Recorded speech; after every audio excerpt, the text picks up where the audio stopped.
Good music in the background. Thank you. Uh, Let me just switch off my phone first. So, good morning, everyone. It's a good opportunity to be here in front of you guys and girls today and talk about India's story. But they didn't tell me what Rohit was going to speak about. So he spoke half of what the government does. Anyway, so otherwise, those were going to be in my talking points in terms of where India was, where we are, and where we are heading. Now, if you think about the IT services sector in itself, and we heard that the contribution that it'll make towards the $1 trillion digital economy that we are looking at. Today, the IT services, we are talking about, let's say, 320 odd billion dollars in terms of export. Now, how do we increase that part? And where did that come from? And what are the sectors driving it? And what is the role that the government is playing in it? It wasn't that long ago, right, when we talk about India's growth story, that all this started just only in the late 80s and 90s with the liberalization. And I think it is this IT sector that rebranded India into a IT services country of the world, be it the TCS, Infosys, and the other players that really set up the IT backbone of the world. And that took us from a less developed economy to a middle class where we talk about India in a more positive light. And of course, one of the key factors driving that was the demography that we still had, right? We are talking about a well-educated, English-speaking young population that could work on these products. Second thing was our relationship with the rest of the world, which allowed open market access to a certain extent for us. Third thing that we looked at now is the intellectual capabilities and the global capability centers that are being set up in India. The larger companies are realizing that India is not just a IT BPO outsourcing destination, but it can actually build products. It can actually deliver high value-added services to the rest of the world.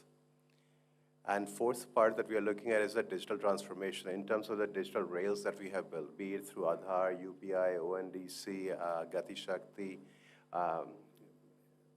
and multiple other digital stacks that we have that are really allowing us to build more innovative services and offerings which can actually be provided to the end user.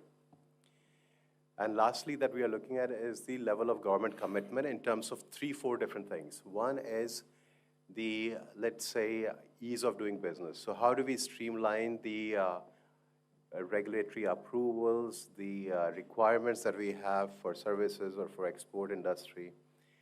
Second part is the compliance. How do we streamline the compliance part of it after the post-service delivery?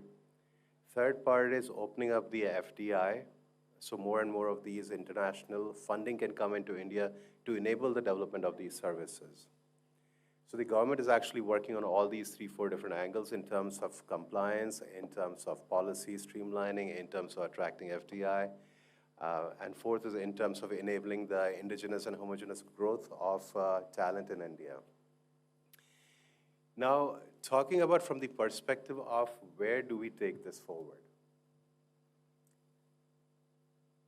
When we, especially at Ministry of Electronics and IT and my mandate, I'm looking at a couple of different things. One is the overall startup ecosystem in India in terms of around 150 incubators, accelerators, center of excellence that we are funding across the country. Around 6,000 odd startups that are in various parts of our programs that we are nurturing and funding them through various programs. Third is we have bilateral programs with other countries where we open market for our Indian startups to go there, be it UK, France, Germany. We are launching some with the Middle East as well. And fourth is we work with a lot of large corporates as well, be it Google, Meta, HDFC, HSBC. We're launching new programs with Micron, Vedanta, GMR. And the idea over there is that how a lot of these larger companies also have need for these innovative products which can be embedded into their offering for the client. So whether your end consumer might be some B2B out in Europe or US, but what they're asking for you might not be something that you have internally developed competencies around, but you can identify a right startup that you can onboard onto your solution or embed into your solution, which you can give to your client. So a lot of large corporates work with us on that thesis as well, that how do they enhance their offering for their global clientele.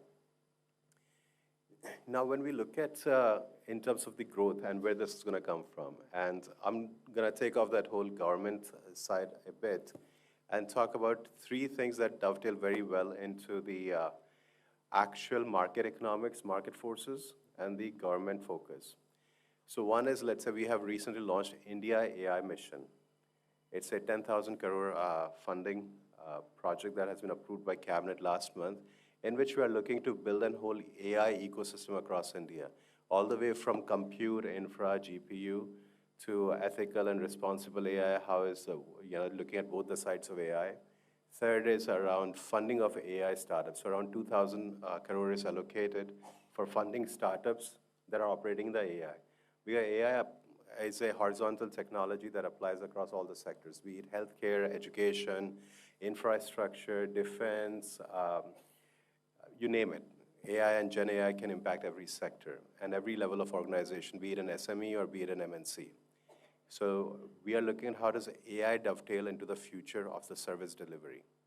Second thing that we are looking at is through, even in semiconductor mission, ISM, we have that's a $10 billion funding project in which most of the funding goes for the large investment from foreign players into India, but there's funding also available for startups in that, where we are funding up to 15 crores for development of products around DLI, Design Linked Incentive Scheme.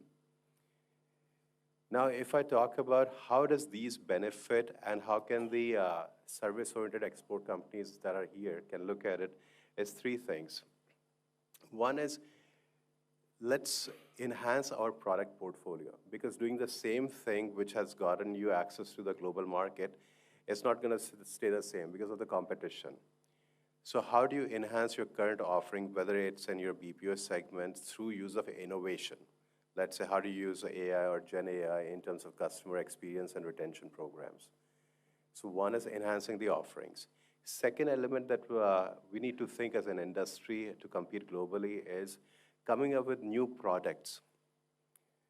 What is stopping delivery of services in healthcare or in education or in entertainment or in BFSI segment?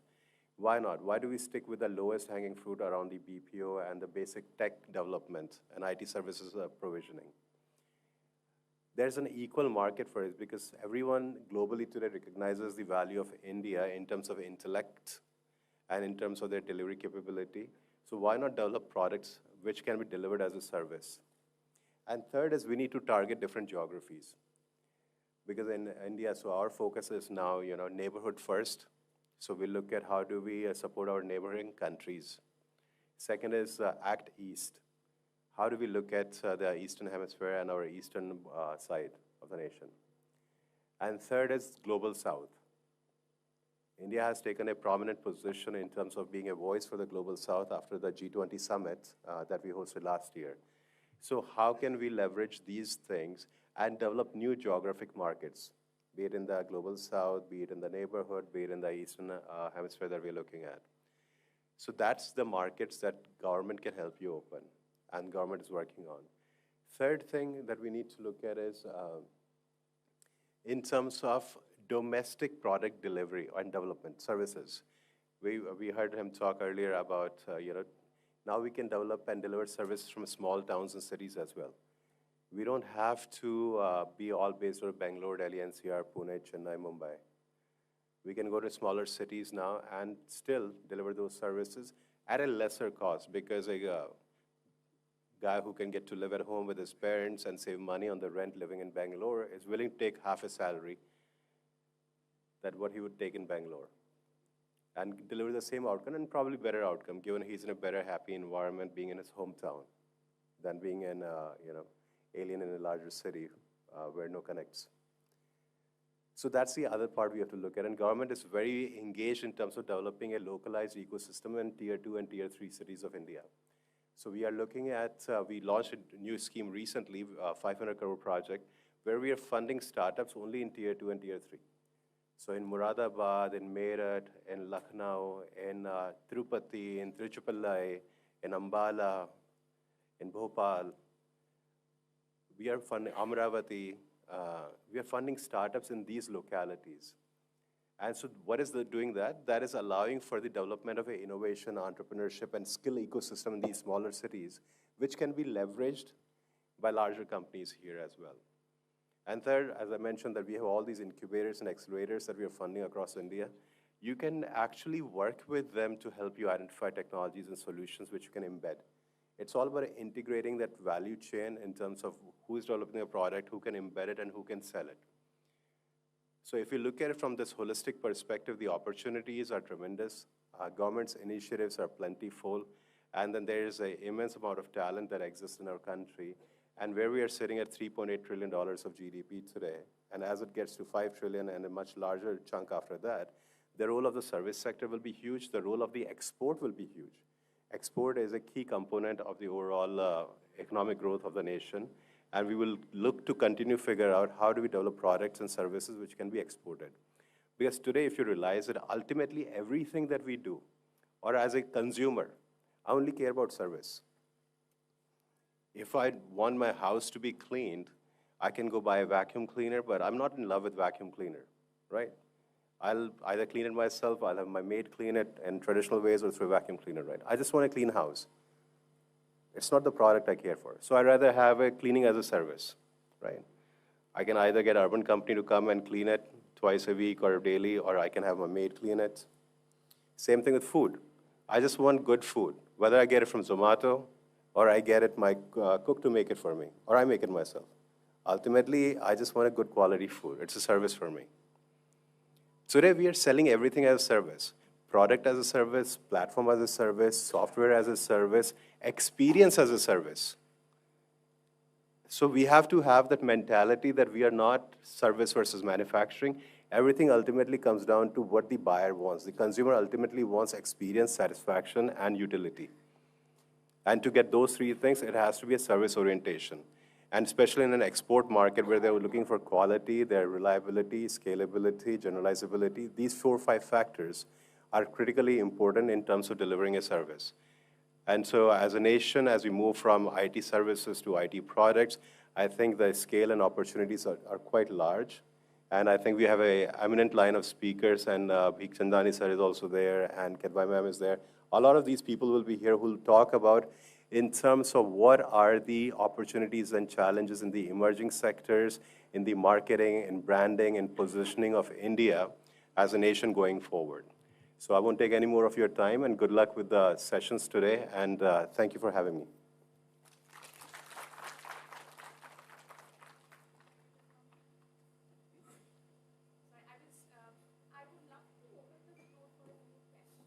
Yeah, please, let's do Q&A.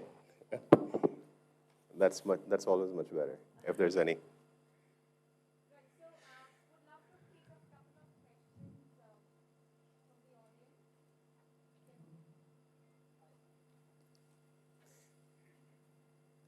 Yeah, I see you.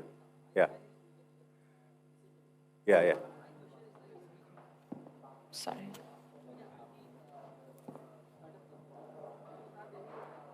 Center where you can place all those startup companies who can come up and experiment their products. Yeah, see, so we have it across the country and across technologies.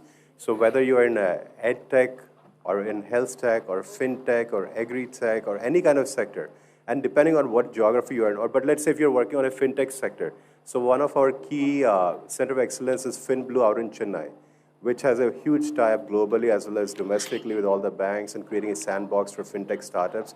If you're looking for automotive, then we have in Pune, which Motion, which has all the tie-ups with all the automobile sector and manufacturing. But depending on what you're looking at, and if you visit our website, there's plenty of information there, depending on your geography.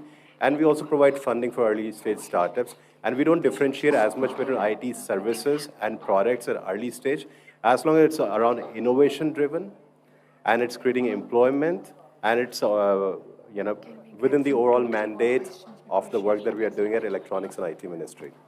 Anything in Delhi NCR? Yeah, in Delhi NCR, we have at IIT Delhi as well, Triple IT Delhi. Let's Venture is also supporting. one of our cohorts, India Accelerator in Gurgaon, Amity in Noida. So in Delhi NCR, we have 7 or 8 of these that can support. take some of the address from you later. All right, no worries. Thank you. I guess, hi, gentlemen, please. Hi, sir. What are the initiatives for space tech startups by government and how they can empower? Now, what are the initiatives for these space tech startups? And I think Elon is going to be in town, so we'll hear more about what we are doing with this space tech.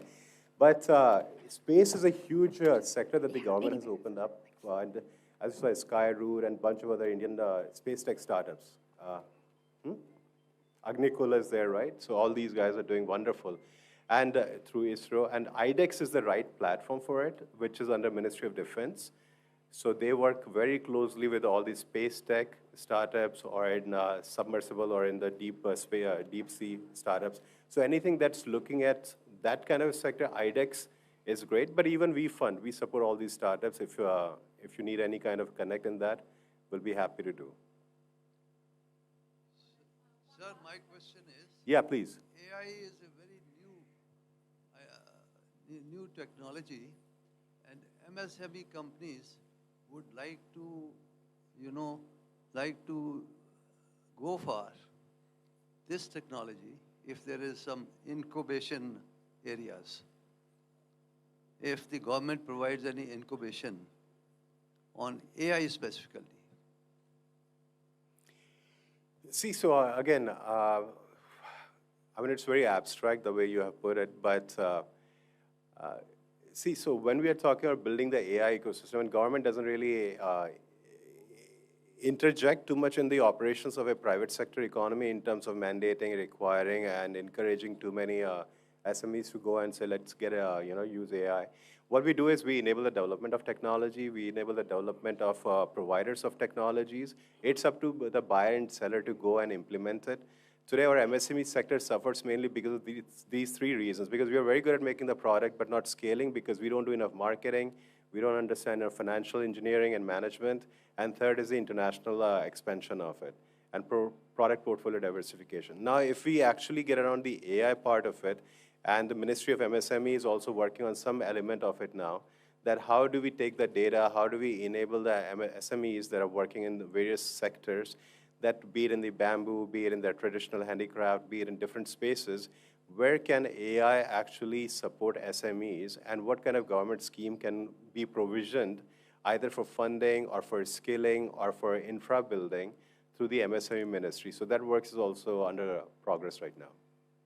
I was thinking that government could charge some money for spreading this.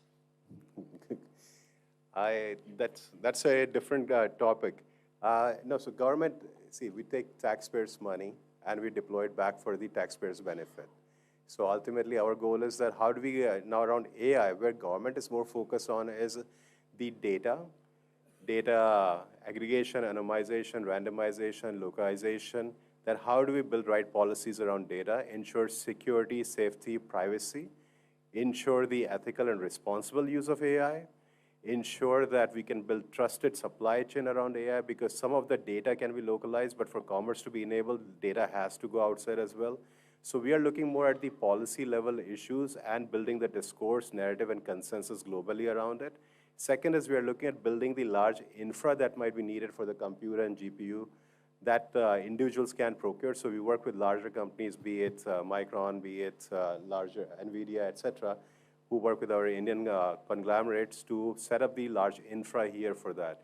Now, in terms of adoption, that's where the whole startup ecosystem comes into play, is that we build these technologies, startups, and they go out and talk to the SMEs and the larger corporates and say, hey, I've got this product, why don't you test it out, why don't you build it out, right? So that's where we are trying to just create the framework, create the narrative, create the momentum, and let the private sector players engage with each other and let the market forces dictate what gets adopted, what gets pivoted, and what can grow. Hello.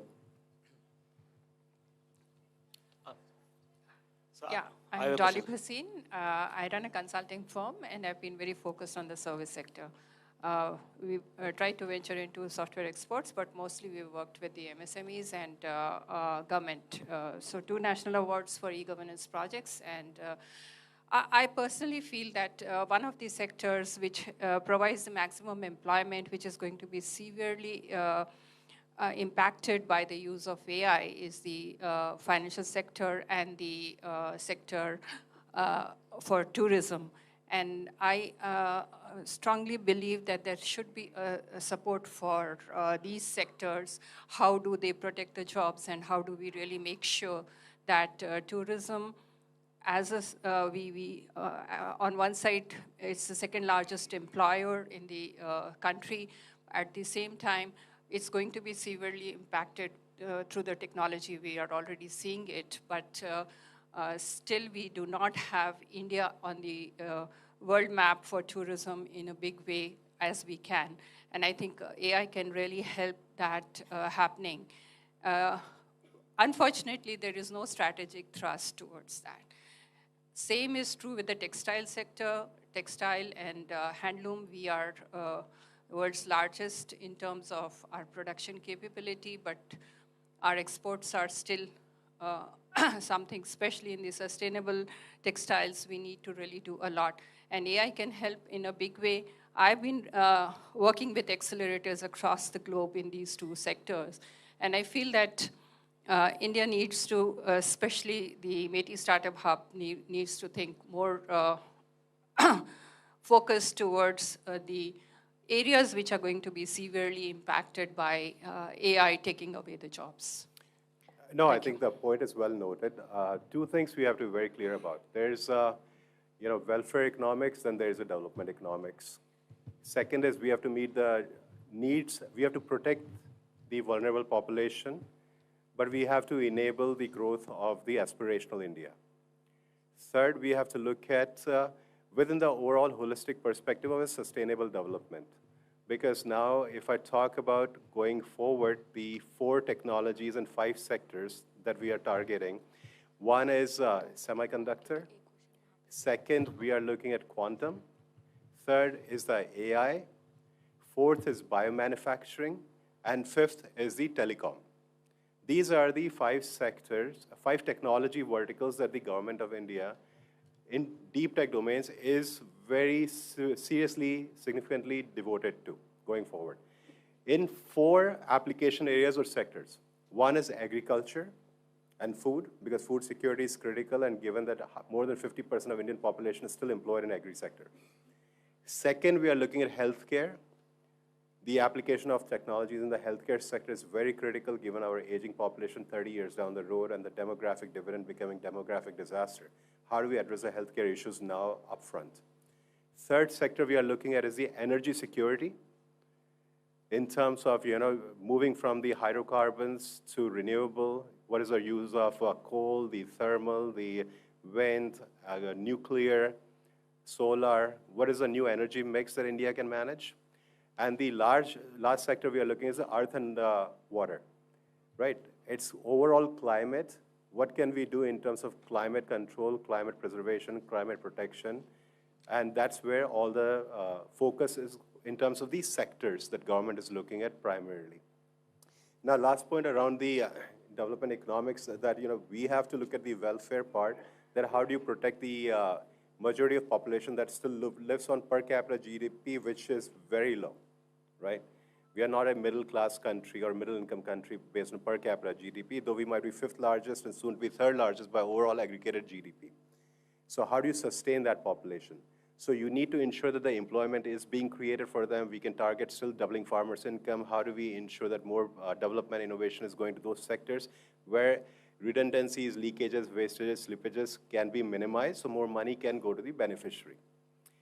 Second part that we are looking at is in terms of enabling innovation. Because when AI comes, or any other technology, there's always that, okay, it's going to displace job, it's going to, isolate certain segments of the working population, people will not have to be reskilled, upskilled, and all those issues will come up.